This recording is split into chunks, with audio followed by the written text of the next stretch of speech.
they reassigned the 30 to 40% that a nurse didn't have to do to another person who doesn't have to be as highly trained or as qualified. Surprise, surprise, their nursing shortage went away.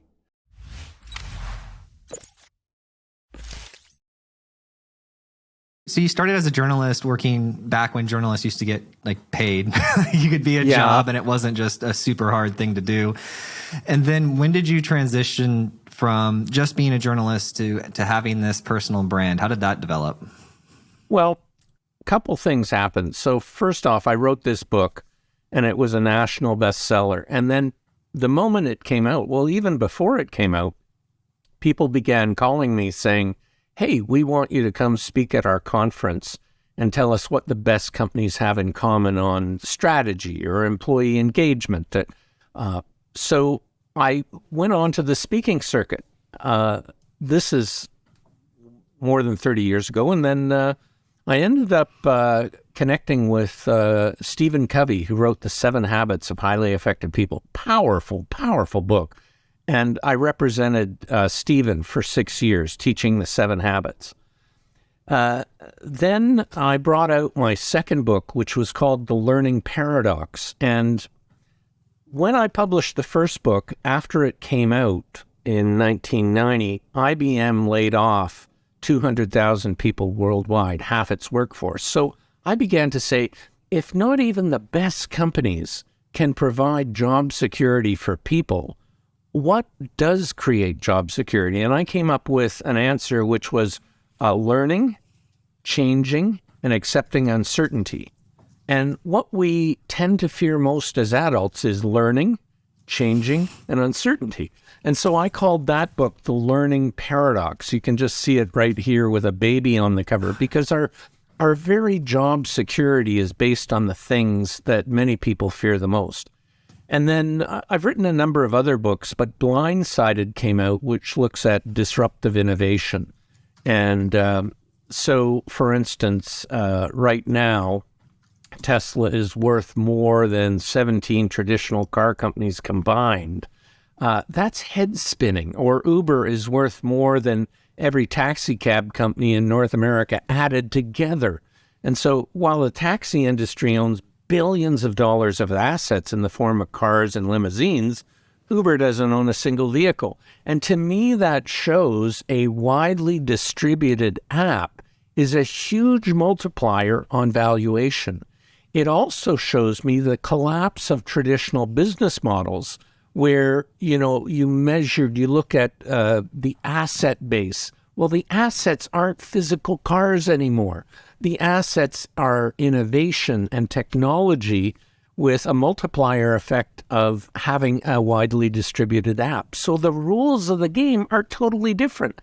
And there is so much disruption that is happening in every single industry conceivable. So I got into this whole field of writing, thinking, speaking, consulting on disruption. And then because of that, I've been going to CES and Comdex before it for the last 30 years because technology is a huge enabler of this disruption. It disrupts business models. So I've been going to CES, in Vegas. It's an annual pilgrimage. I also go to Davos for WEF, and I go to MWC in Barcelona, which is the preeminent mobile conference. So everything I do focuses on disruption. Now, I want to give one example here, just right up front in the show, how it's not all about tech. So we need to deconstruct jobs. So the pandemic has thrown a monkey wrench into so many industries, so many business models. It has accelerated digital transformation by a decade. So I argue, for instance, in e-commerce, we saw 10 years of growth in e-commerce, online shopping, in the first 90 days of the pandemic. That blows me away. So these trends were here pre-pandemic, but they got turbocharged by COVID. So coming back to deconstructing jobs, healthcare workers have been burned out, and some have long COVID, and, they had to work double, triple shifts, and there's a shortage of nurses and doctors. And so one medical group, Providence Health, couldn't get enough nurses. So they went and they looked at what is the actual work that these nurses do. And 30 to 40% of their job is keying into keyboards or charting or sticking thermometers in patients' mouths. We won't talk about where they otherwise stick thermometers, Joel. We'll leave that to the listeners' imagination. But you don't need a professional nurse who's had years of school or a doctor to chart or to keyboard or to stick thermometers in people. So they deconstructed the jobs. They reassigned the 30 to 40% that a nurse didn't have to do to another person who doesn't have to be as highly trained or as qualified. And their surprise, surprise, their nursing shortage went away. So it's not just about the technology. We have to think about how technology enables new relationships, new business models, and we have to deconstruct the way our organizations work, the way jobs work, and reconstruct them given the new reality. So I know your listeners are CTOs, which is all about the technology, but we need the human aspect as well, and that's the difficult part. That's where the rubber hits the road. So another great example for me is pre-pandemic, the average American worker spent 5 work weeks a year in traffic jams or on crowded transit getting to or from work. Where is the joy of that? Like if you're in a Lamborghini, you might think this is joyous, but if you're going 1 mile an hour in a traffic jam, it's either my knee or the clutch that's getting burned out in the Lambo, right? So there's no joy in commuting, no joy. And we found that the pandemic accelerated, it blew up this model that we have to be physically in work to be productive. So how are organizations reconstituting themselves with hybrid work and work from home? And how do we be productive? How do we achieve increased productivity? I have, as a client, one insurance company. And I know this is, Joel, the longest answer in the world, too. But if it's good. If it wasn't, I would stop you. Keep going. Is it the gecko? Can you say? You probably can't say. But so this one insurance company and this sales rep, they believed in the magical properties of ink. You see, ink is magical. It's got like Harry Potter properties. Only ink can bind a new insurance policy. So like this, the poor sales reps for this organization had to drive 2.5 hours west of my city to go meet a prospect for 45 minutes, hopefully sign a deal, and then 3.5 hours back in rush hour traffic, a whole day to meet one client. And then the pandemic hit and nobody could meet anybody. And so 30 years of legal and compliance saying only ink can bind a policy had to evaporate overnight, and they moved to DocuSign. Now, was it really a legal and regulatory problem, or was it a mindset problem, or was it legal and regulatory, exerting political power in their organization? Was it really a requirement to have ink? No. And so the pandemic forced these culture changes, these people and process changes.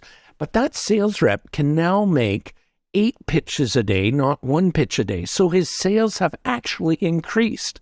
So there are huge benefits when we're forced, against our will, to cross the chasm and get to the other side and find out how technology can profoundly benefit lines of business and our companies and increase sales and increase customer satisfaction, increase employee engagement, increase employee satisfaction. So I believe we have to, yes, I am a total tech fan, but we have to look at how do we get involved in digital transformation from a people perspective? How do we bring the whole organization along?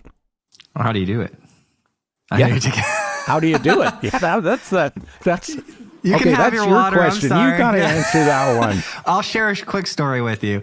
So I'm fully on board with this idea of, the insurance company and the ink and going digital, because when I was starting this company, I did it as a hobby for 2 years, and then I started to get some traction, raised some money. And when I was going around, it was the first time I had ever raised money by myself.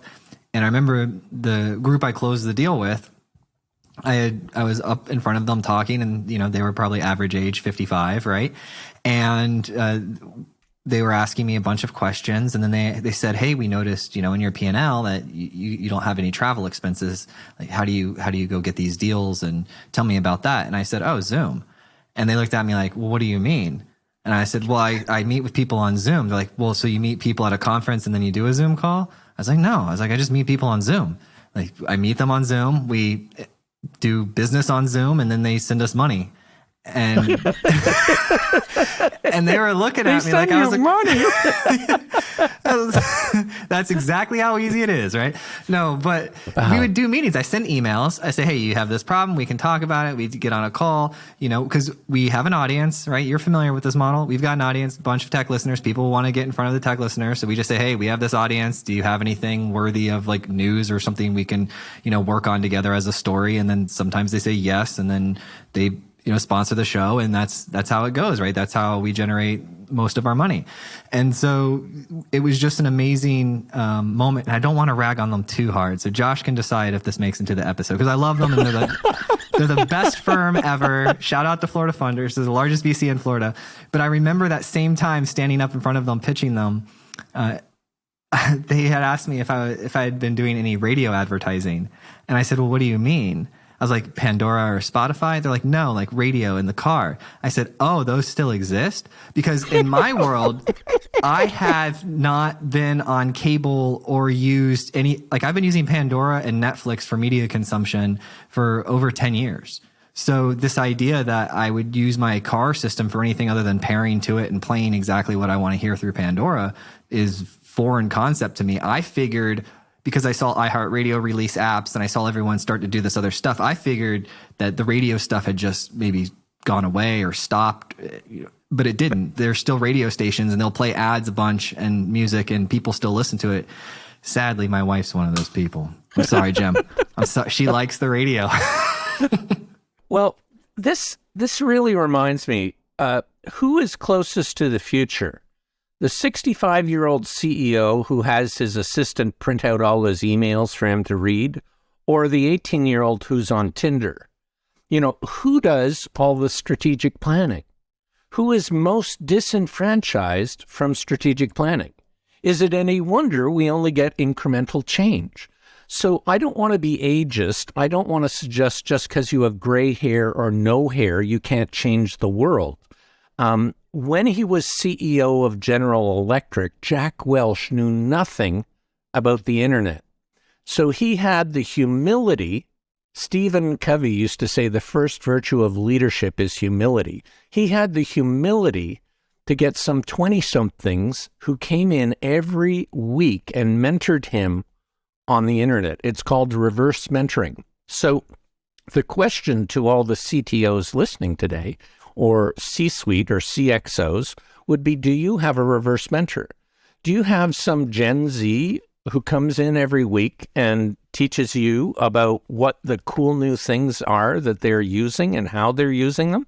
Now, you can't just confuse a technology with deep business wisdom. Like, I remember when the internet, launched into our consciousness with the web in 1993, that one of the coolest applications was a fish cam. So this was a camera pointed at a goldfish bowl, and you could watch the goldfish swim around. Like, the techies thought, this is the best thing ever. Like, okay, like, love it, great. But what's the business use case? How do you actually do this in a way that's going to generate a business model? Well, I don't care. It's just cool. So we can't leave everything to the techies. We need a tech-forward vision married to business wisdom. So it's like Jack Welch and the 20-somethings mentoring him. How do we take that business knowledge and marry it to the technology to create something new that nobody's ever seen before? So it's not an either or, it's an and. So the question for an organization from my perspective is, do you have a shadow board? You know, you have a board of directors or an executive committee, and they make all the CapEx decisions, big decisions. Do you have a shadow board of millennials and Gen Zs, and you run all your major decisions by them, and they say, oh, that's brain dead. I was at a conference once. I talked to a lot of CEOs, and we had so much fun at this conference that they invited me back to speak again the next year. And at the dinner for the sponsors the night before, one CEO, his name's Jeff, and he has a company called Altamita. They do helixical pilings for pre-construction. It's like big screws that go into the ground to create stability for a high rise. Jeff came up and said, look, Jim, I got to tell you what happened in the intervening year. I said, I'm all ears. He said, you told us about assetless expansion like Airbnb and Uber that can grow exponentially, but no CapEx requirements. You told us to create a shadow board of millennials and Gen Zs and run major decisions by them. That's what I did. I wanted to expand, and the way I would have done it is a $15 million custom design build manufacturing facilities. But my shadow board said, that's brain dead.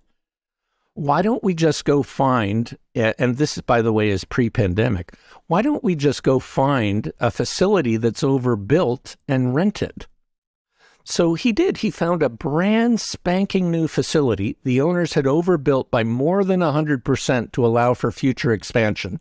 They had no plans to use it for the next 3 to 5 years. He got to rent it literally pennies to the dollar of what his approach would have been. So then the pandemic hit, and let's look at the implications of this pivot in mindset. So one, he totally de-risked expansion. He didn't have a $15 million CapEx. Time-wise, the cycle time of getting up and running was cut by 90% because the new facility was built. He just had to put the equipment into it. He was cash flow positive from day one and profitable from day one. And then the pandemic hit, and he wasn't left servicing $15 million of debt. And so what I said is, Jeff, what you're really saying is coming to this conference last year, hearing me speak, changing your mindset was worth $15 million to you. And he goes, yeah, Jim, I guess you could say that. And I said, you're paying for my dinner tonight, man. I'd ask for a check. Yeah, I gotta change my business model to take a take of this, right? Some small percentage. But really, you know, we can't just pay lip service to mindset. We have to have systemic systems and structures in our organizations to promote ways of seeing things differently. And the shadow board of Gen Zs and millennials is an example of a systemic approach, like Jack Welch having this 20-something mentor him, reverse mentor him every week, is a systemic approach. So how are you staying fresh? And what triggered this, Joel, was, you know, the VCs having no idea that you could have a business model without ever meeting. Like, think about all the cost that is stripped out of the old model, that you don't have to fly places and meet people and stay in, you know, hotels and eat, you know, meals. Like, you can have an amazing business and tuck your kids in at night. Wow. And that's going to make the world better because you're more present as a father or a mother. And yeah, I'm curious, systemic approaches, the shadow board's a great example. I see that as more of a learning and changing connection to the learning paradox that you have. What about accepting uncertainty? Has anyone had a successful systemic approach to that? Oh, that's a good one. Well, I'm going to get a little bit philosophical here for a second. There's an ancient Chinese religion called Taoism. It's spelt with a T. It's doesn't sound like how it's spelt, but 3,000 years, I can only understand things in terms of analogy or stories. So here's how I understand Taoism. 3,000 years ago in rural China, there was a small village. And in this village was a farmer who owned his own horse. So he was the wealthiest person in the village. He used it for transportation and plowing his fields. And one day his horse ran away. And all the villagers said to him, "What terrible luck. All your wealth has just left you." And he said, "Maybe." And 2 days later, his horse came back, bringing with it 2 wild horses. And they said, "What incredible luck. All your wealth has returned. In fact, you're 3 times as wealthy as you were. You know, you're now the richest person, not just in the village, but the district." And he said, "Maybe." And that day, his only son was out riding one of the wild horses, trying to tame it. It bucked him off and he broke his leg. And 3,000 years ago, a broken femur was life-threatening. And they said, "What terrible luck, your only son with a broken leg." And the farmer said, "Maybe." And the next day, the emperor's men came through the village, conscripting every young man to fight in a war, taking every young man to their certain death, except for the farmer's son. And the villagers said, "What incredible luck." And he said, "Maybe." And really, this is what life is like. Sometimes the most wonderful situations are not that great in hindsight, and sometimes the most difficult situations are really the seedbed upon which glorious things are built. But I really don't know what it is. We unfortunately live life going forward, but we only understand it in hindsight. So the question for me is, how do I live with joy, calm, and serenity of the farmer, regardless of what's happening in the external world? You know, how do I have that? And many people, for instance, what comes to mind right now is with ChatGPT being the fastest growing app in the history of the world, you know, going from 0 to 1 million users in 5 days, and now 2 months, 100 million users. People are fearful. Some people are fearful about AI. AI is going to take my job, you know. Well, if you're doing something that is dull, dirty, or dangerous, it's a good thing that AI takes your job because, you know, if you're just keying in data, rekeying in data, that is the most boring job in the world. AI can do that. You can do something more interesting. Do you know that up to 80% of phone calls into an IT support center are people just resetting their password? How exciting is that to be on the other end of the phone? In fact, could an AI do that just as well? Maybe even better with, you know, 7-factor authentication, your voice print, the phone number you're calling in on, you know, the retina scan of your eyes if you're on Zoom together, you know, 7-factor authentication, it's more secure, and boom, all the people now can do half-hour calls, not 5-minute calls that are brain dead, and more exciting things. So we often think in polar opposites, black or white. It's not going to be AI or people. It's going to be companies that use AI with people are going to outperform companies that don't use any AI and just have people. So it's not going to take our jobs. It's going to change our jobs. We're going to have to upskill. We're going to get more exciting work. So I don't see these polar opposites. But people often think, you know, it's either good or bad. And in the story of the Taoist farmer, I live life going forward, but I only understand it in hindsight. So in fact, the farmer's son breaking his leg was the most fantastic piece of luck he could have ever had, because he didn't face certain death in a war. You know, so how do I look at change and remain joyous as I go forward? How as opposed to generating a fear response?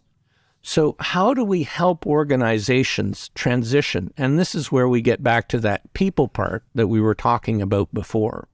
I think I've gone down a little bit of a rabbit hole here, Joel. Yeah. Help me. Bring me back. I've got a bunch of stuff for you. Everything you say sounds good, so I'm just taking notes for a while. The farmer story, I have found that to be more often the rule than the exception, at least in my life. You know, the worst thing that most people would say ever happened to me, which is when I got hit by a car when I was about 11, 12, and I was in a wheelchair for 2 years. That most people would look at my life and say that's the worst thing. For me, I think it's the best thing that's ever happened to me. It taught me humility, you know, having people have to take care of me physically. It allowed me to be inside at the computer more, where I picked up a lot of my skills that ultimately led me down the career path I chose. And, you know, I didn't realize this until about a year and a half ago when my sister-in-law said, hey, my sons, they're wild boys, like to play in the street and they're not watching for cars correctly. Can you go tell them your story about how awful it was with you getting hit by a car and how it like messed up your life and all of that? I said, Vicky, I can't. I go, this is the best thing that ever happened to me. You know, so I get it. I'm curious. Can I jump in on one thing? So I want to share my experience of having a medical problem. So I get a symptom, something's wrong, and I have to call my doctor, and it takes me 4 weeks to get in to see her typically. And if I have something else that's come up that day, like a client wants me to be in Las Vegas for a keynote, I have to cancel and get another appointment 8 weeks away from when my symptoms first appeared. It's just, and then on the actual appointed day, it takes me a half day. I have to drive to her place, find a parking spot, and then I go sit in her waiting room with people who are coughing, sneezing, and scratching. And really, Joel, it's the scratching people that bother me the most. And I have to wait for an hour with them until I get to see her for my 7.5 minutes. And then she sends me off next door to the lab where I sit with a whole new group of people who are coughing and sneezing and scratching. She's in a medical building where they draw some blood. And then I go down to the pharmacy and I wait with a whole new group to get some prescription. And then I get home. And it's taken me an entire half day. Like, it is insane. And parking costs.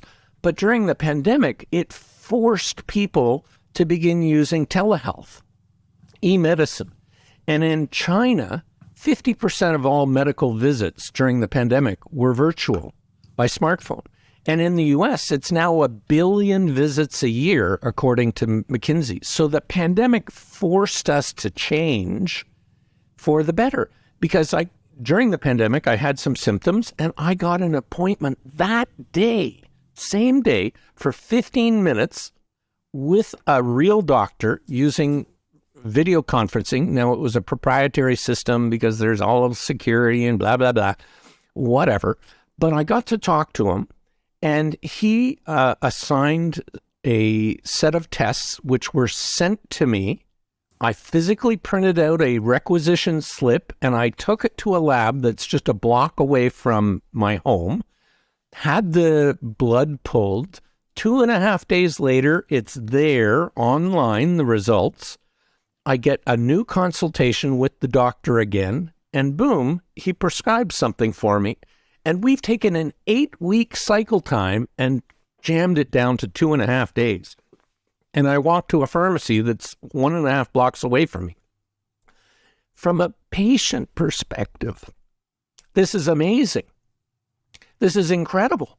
Like, who wants to suffer symptoms for 8 weeks, not knowing whether it's serious or this is just something that'll go away with some antibiotics or whatever. So there's a huge enhancement in going digital, but the medical system resisted this pre-pandemic. We, in fact, don't practice evidence-based medicine. We practice reimbursement-based medicine because the system didn't reimburse the doctor for a virtual consultation. So surprise, surprise, they didn't do them. But when the pandemic hit, the system had to change. And this is back to the bit. It's not about the technology. It's about the system. You know, Edward Deming said 94% of problems in organizations are bad or misaligned systems and structures. We have to systemically change our organizations.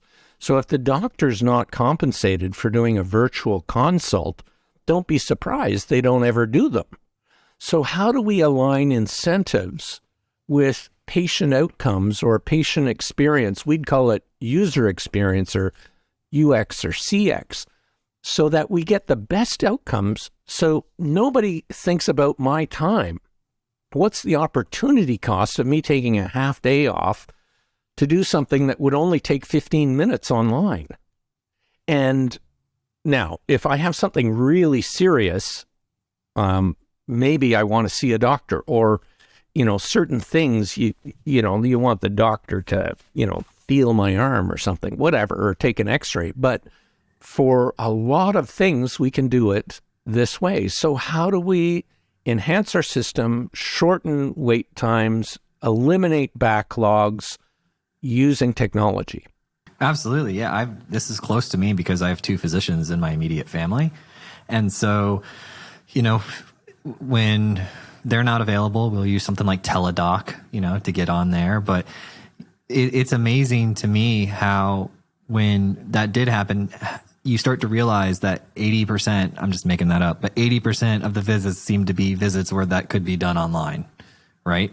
And you're exactly right. They'll send you off to the lab, LabCorp or something down the street, and you'll run the labs and then they'll do their prescription. And it's a pretty straightforward process. So I think most of them are still doing it. I know some of them have actually stepped back from doing the virtual consultations. I got a letter from one of the doctors that I had in Florida, and he said that something expired, some law expired, and he can't do the visits for whatever this is specific type of thing or whatnot, or because I was in another state and it didn't overflow to the other states. Because I think for a while doctors could practice in any state in the pandemic under some emergency orders, and now they can't. So overall net positive in the changes, but I want to change the topic because I'm curious to share a brief story about me in ChatGPT.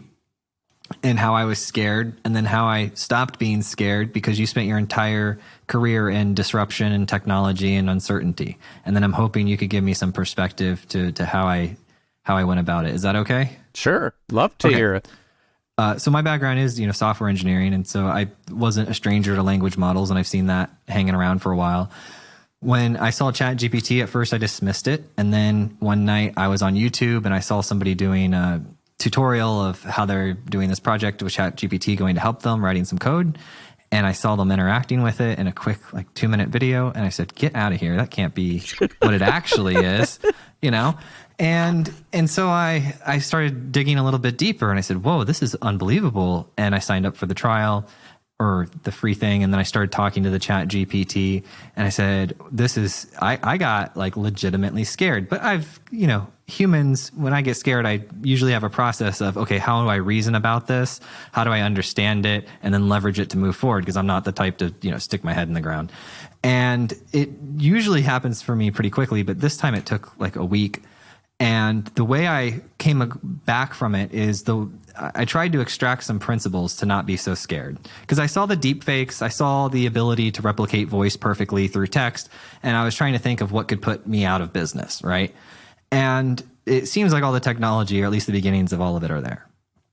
So I said, to not freak out, how am I going to deal with this? Well, I need some core principles, maybe some first principles type deal where I can reason about it that way. And so I said, the first thing I know is early on in my career, I was building software that made teams more efficient. Maybe you could have a team of 20 people, and then after you use the software, you'd only need a team of 2 people. Well, I went in physically to their offices to help them with this. And I saw that the people that stayed were ultimately the people that were curious. They were the curious people, right? And so I said, okay, whenever I see this big disruption, a lot of people complain about it. A lot of people ignore it. And then a small subset of people get curious about it, play with it, learn it, and then they end up being the ones that are there when the dust is settled. So I said, as long as I have that principle of I keep playing with it, I keep trying, and it's had a direct impact to my business. So we only have about 20 people. We do a little under $2 million a year in revenue, and we manage my show and 15 other shows. And so we do a lot of show prep, like how you did with Josh and all of that. And we started using Chat GPT for that. So I would feed it your bio. I'd feed it things I'm interested in asking you, and I'd have it spit out questions. And I'd say, make those questions more genuine, or make them more interesting, or center them around this. And it was phenomenal. It was insane. So good. And I said, wow, we've got to implement this. So it actually, within 1 week of me playing, I said, you know what I'm going to do before I go approach the production team, my head of production, and say, hey, there's this thing we got to try. I said, I'm going to use it on 3 or 4 of my shows, and I'm not going to tell anyone that I'm doing it. So I, put time in my calendar, and I did my own prep, and I used it on 3 or 4 of my shows, and it was phenomenal. So then we rolled it out, and as of today, all the producers across all of our shows are now using it to help, and it's a direct cost savings. Yeah. I don't know if you've ever come across Elsbeth Kubler-Ross's work called On Death and Dying. So if you're diagnosed with a cancer, or God forbid, or your spouse is, you'll go through these 5 emotional stages. The first is denial, then anger, then depression, then bargaining, and finally acceptance.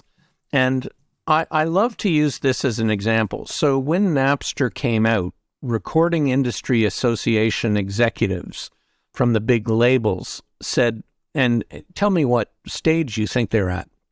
Napster's not going to affect our business model at all.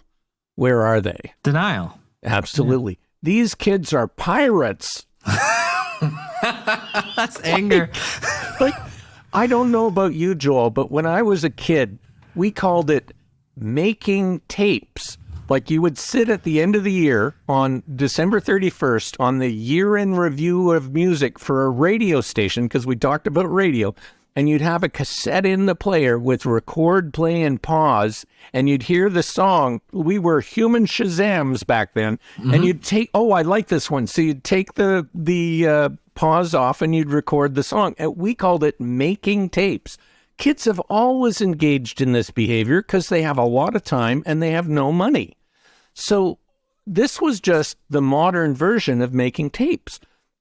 But then we got to, oh my God, the industry is collapsing, and you could see the tanking of the sales, right? And like, honestly, who are the pirates? I bought the copyright, in 8-track. I bought it on vinyl before that. Then I bought it on cassette. Now I bought it on DVD. And you're calling me the pirate? I've had to pay for the same Earth, Wind, and Fire songs 4 times. And I'm the pirate? Give me a break.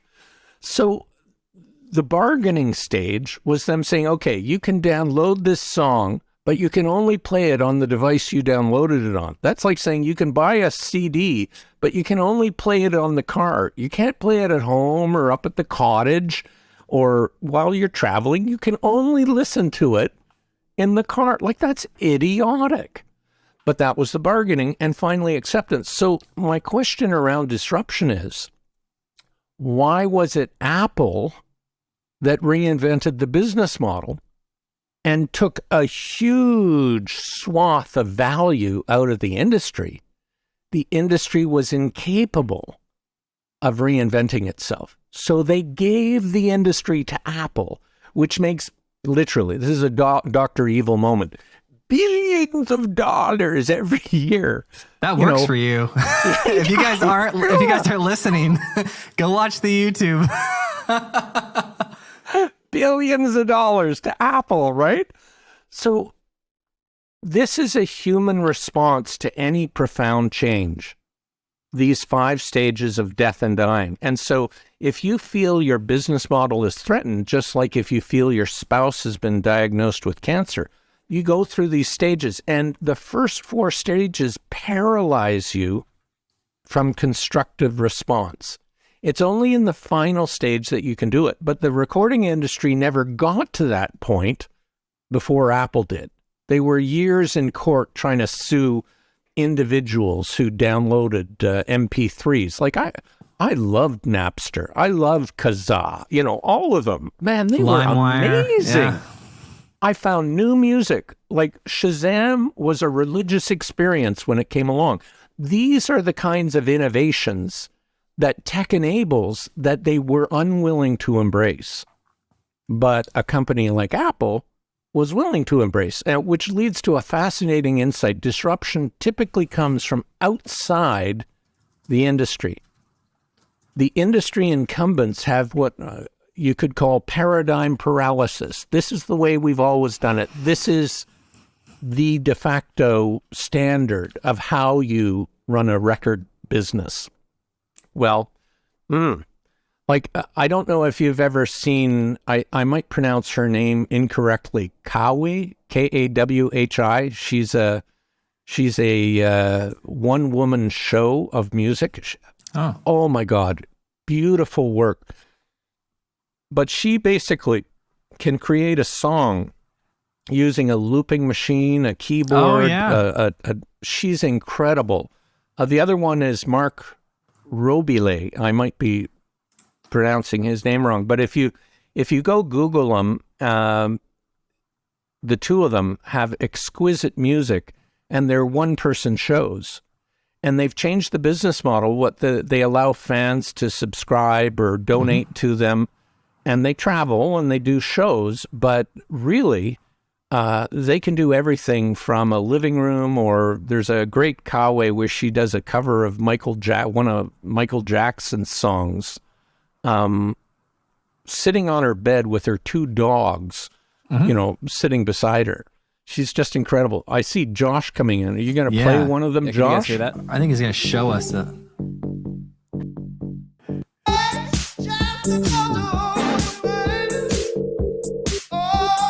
Oh my goodness, Josh. Thank you. And what is so cool about those two that we just have talked about is you watch them building their song piece by piece.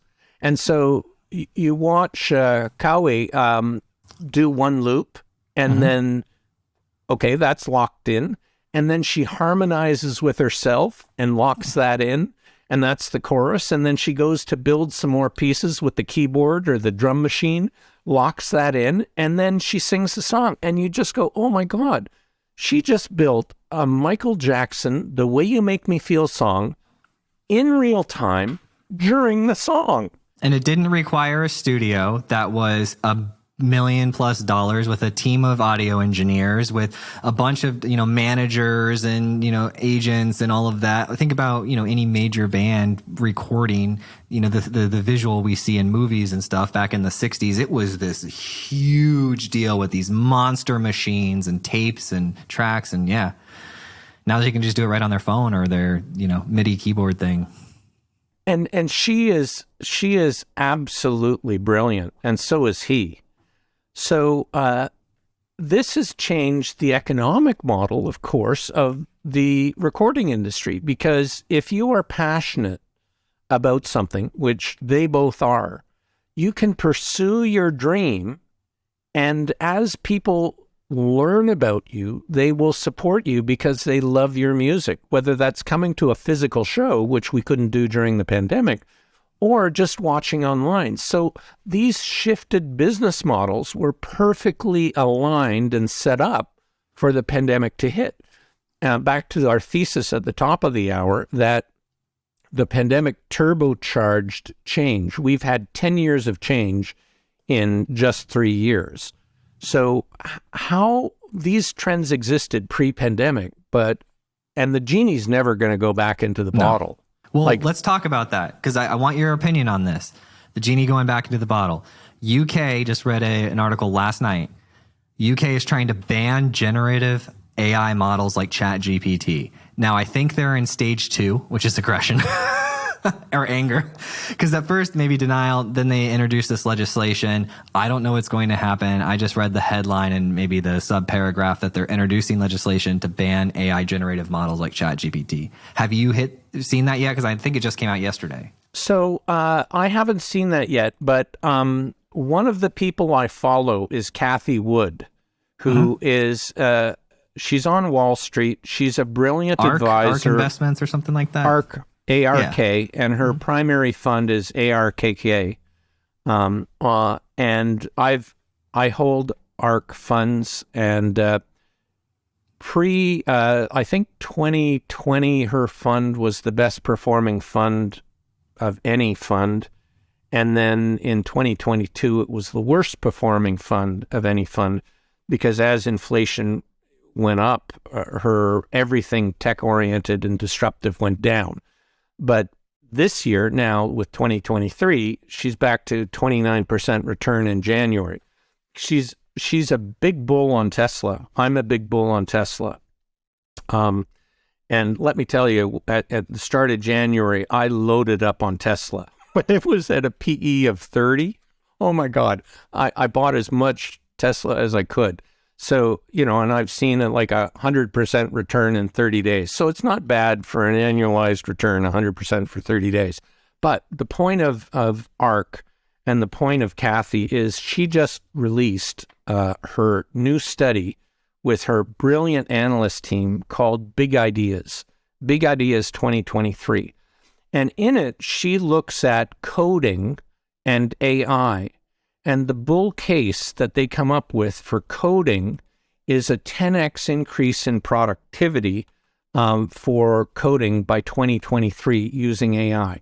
So back to your question, let's assume that the UK bans the use of generative AI for any company in the UK. First off, the problem is companies leave the UK, just like they decided to leave, the EU and they had no idea that Brexit would hammer their economy. So let's say every leading company that is all about tech and innovation leaves the UK because they're banned from using generative AI. First problem for the UK, the flight of your brilliant minds that are all focused on the future.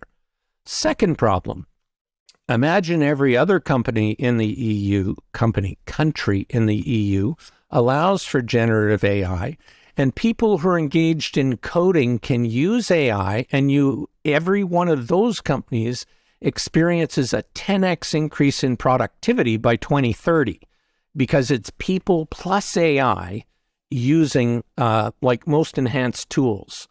How are UK companies in general going to do compared to French, German, Italian, Spanish companies that are using AI? So this is like saying back in 1900, nobody can use the telephone. The telephone is going to allow for nefarious things to happen, and the telegraph is just great. So nobody can use the telephone. It's the telegraph jobs, Jim. Yeah, the telegraph jobs. And Joel, you've just hit on something, which is a point that's so important to make. Here in North America, in 1867, 80% of jobs were in agriculture. Today, it's less than 2%. And so there were huge protests about farm automation. If we start using combines and tractors instead of horses pulling plows, we're going to lose jobs. Think about all those horse handlers who are going to lose their jobs on farms. So from 80% to 2%, we have survived farm automation. But what is certain is jobs changed. Companies had to change, society as a whole had to change. And so really, this is a story not about the technology, in this case, generative AI. It's a story about change. It's a story about innovation. It's about culture. It's about mindset. It's about training. It's about upskilling people. This is where the rubber hits the road. Yeah, and people try to hold on. You remember when all those ships were hanging out in the sea because they couldn't get processed in the ports?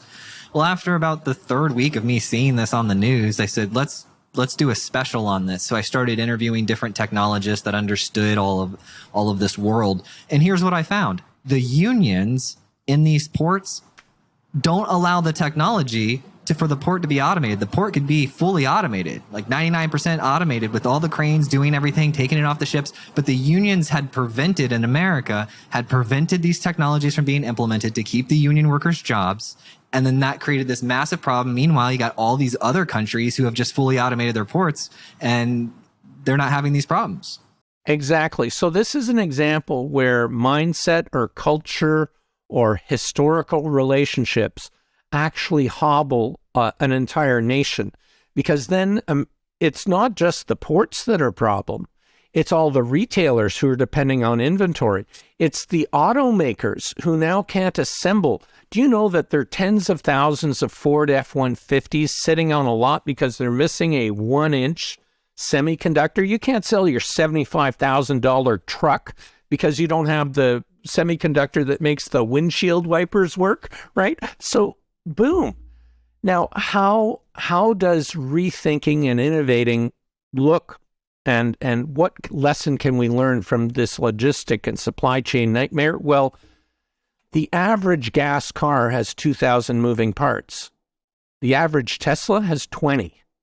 So by being vertically integrated, by making all their own parts, Tesla is not subject to the supply chain risk that traditional auto is. So radical simplification of your manufacturing process, of your supplier logistics supply chain, 99% reduction in moving parts means that they're not susceptible. So in 2022, while every traditional automaker in the US shrunk, their sales were down, Tesla was up. So like this rethinking your business model, not just about the tech, about the business model, has radical implications on risk, on CapEx, on marketing, on sales.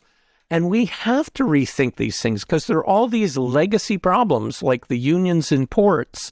And unions themselves are not the problem. It's like I would say management has to engage unions in a way, and you can do this. There's so many examples of it, that they're involved in the decision-making, in the evolution, that there are protections in place. So I have case studies from my early books about unions and people who were involved in really profound change initiatives. And when they were involved, they understood the problem, they bought in, they created the solutions, and therefore they didn't go through the fear and denial stages of the 5 stages of death and dying. And they were onboard supporters of the change. So we need the human aspect to bring people in to change. So like those ports could have been dealing with the volume and could have innovated. Maybe you send little ships out to unload some and bring them into a place that's 5 miles down the road. You create, mini ports to the either north and south of the ports to unload stuff if there's a backlog. How do we deal with this? Well, I'm curious, and as we start to wrap up, it's probably a philosophical type answer, so I hope you have something for me. But I'm 35, just to give you perspective of where I'm at in my life, and I've got 3 kids and a family. And one of the things that I've found to be interesting going through entrepreneurship, businesses, things like that, is in the marketplace, there is this default mindset by 80% of the people that somehow the past, meaning every generation before us, is constantly new things come out, the old jobs go away, but newer jobs come. And this just continues to happen over and over and over. And every time this happens, the people are saying, it's not fair, or, you can't just expect us to change, or I shouldn't have to learn new things. You can't make the truckers programmers. Like, it's just this large amount of like angst and difficulty, but it's the same thing happening over and over and over. How come? Like, why is that happening? Why don't we just say as a people, like, this is what happens. We get it. We understand this is what happens. And here's a set of guidelines for how to handle it. So, you used the word earlier in the show, curious, that the people who are curious are the ones who thrive. And if you think about kids know they don't know anything, but they engage in play. They're kind of fearless. They're like, hey, let's try this. And they play with it. And if they like it, they keep playing. And if they don't, they stop. But this notion of play and curiosity is absolutely essential for kids to learn. And those same characteristics of play and curiosity are what we need as adults in our business. So we need to play with ChatGPT to figure out how it's going to help us be more productive. And I've talked to I've been talking to executives for the last 2 months about ChatGPT and how it's going to change business, and we have been having a super fun time. But I know an exec who 2 to 3 hours a day of work has been eliminated by using ChatGPT. In fact, you can even say, okay, here's all the information about my prospect company that I want to pitch for my podcast, and go and look at what are all the pain points of companies in this industry, create a hierarchy of the top 7 pain points for companies in this industry, and then create some marketing material. I want 300 words about how we could address those on our podcast. In other words, write me the pitch document to reach out to this customer and pitch them on sponsoring a podcast series. And it will do it. Now, maybe the first cut isn't that great, and so you force ChatGPT to go back 3, 4, 5 times and refine things, elaborate on this, eliminate point 2. But you use it in an iterative process to create this amazing pitch document, and people who use that, will they be more successful at winning sponsored podcasts than those who don't? And the answer is yes. So we have to have this curiosity and play continuously. But the great news is, if you're playing, you're having fun all the time. Like, doing this stuff is actually It's fun. So when we have a new disease, bacteria or virus or whatever, the pharma companies will develop a vaccine. And what often they are, in the case of bacteria, it's a very mild or muted or dormant strain of the disease. Mm-hmm. And they inject us with a needle so that our body comes to learn or identify what that disease, that pathogen is, and develop an immune system response to it, okay? So it's the same thing with learning. When I take a little baby step and learn something and go, hey, wow, I was able to get through that, I learned, hey, that's kind of cool. I build up my immunity to the discomfort of learning, changing, and uncertainty, the learning paradox. So the more I engage in innovation and learning and change, the more I can engage in it. So we need to help our people develop immunity to learning, changing, and uncertainty. And the union in the port, they just feel, if I can't do this job, I can't do anything else. They don't have an immune system response to say, hey, I am a capable individual. You know, outside work, I negotiate, $400,000 mortgages for my home. You know, I'm able to do incredible things. I built my own boat on weekends, Like, as humans, we're capable of incredible things. So how do we get to that mindset and build that immunity to the discomfort of change so that not just people, but entire, entities like a union or organizations or an industry as a whole is able to evolve, or a country in the case like of the UK wanting to ban generative AI? How do we develop this capability, this competence, this comfort with change? Dude, you nailed it. I'm like, preach. Yeah. It's awesome. I love that. I'm going to steal that. I'm going to spread that around like a virus. I'll do. That's a great analogy. Super relevant. Man, we made a podcast. How do you feel? Oh man, I've been having fun. This is the fastest hour I've ever spent.